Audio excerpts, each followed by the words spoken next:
students, today's topic is ratio and proportion. So,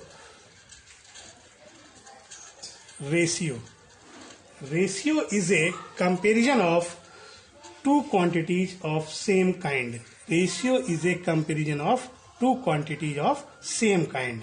It is must they are of same kind.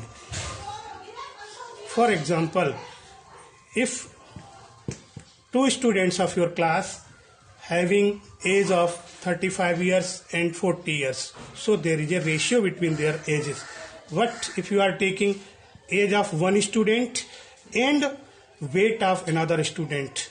You can't compare because it is must they are of same kind. Suppose two quantities are A and B, so it is written in this form. This is known as A ratio V. These two dots are the symbol of ratio, and you can write this is in this form A upon B. That is our fractional form, and this is called ratio. And if you are writing there A ratio V, and these quantities are known as terms of ratio. So terms of ratio A, it is first term. First term means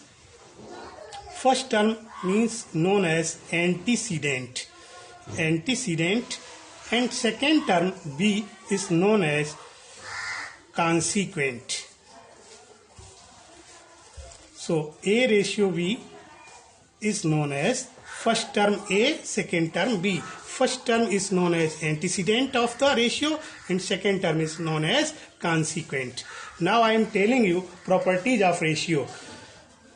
First one, there is no ratio exists between two different quantities.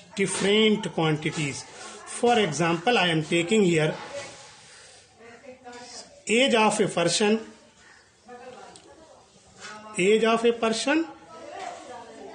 and salary of a person.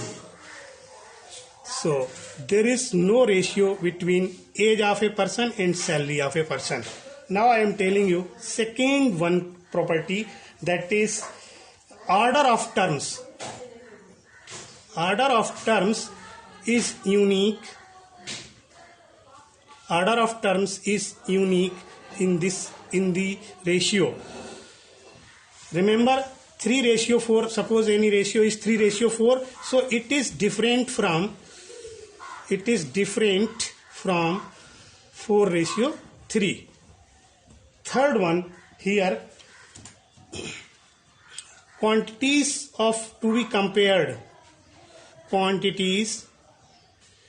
to be compared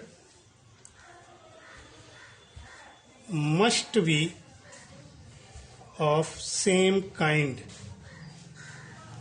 For example, suppose I am taking you want to compare here 2 hours ratio 15 minutes. So by observation you are looking here hours and minutes, so you can change hour into minutes. So 2 into 60 ratio 15 minutes. So after simplifying 120 ratio 15.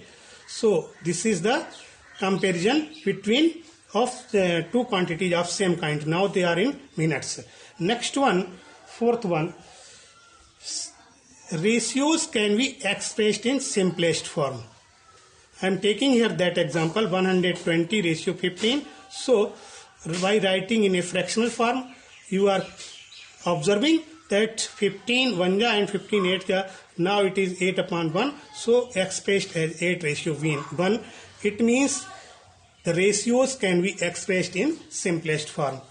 Next one, ratio has no unit because this is a comparison. So comparison between two quantities, so that is number has no unit.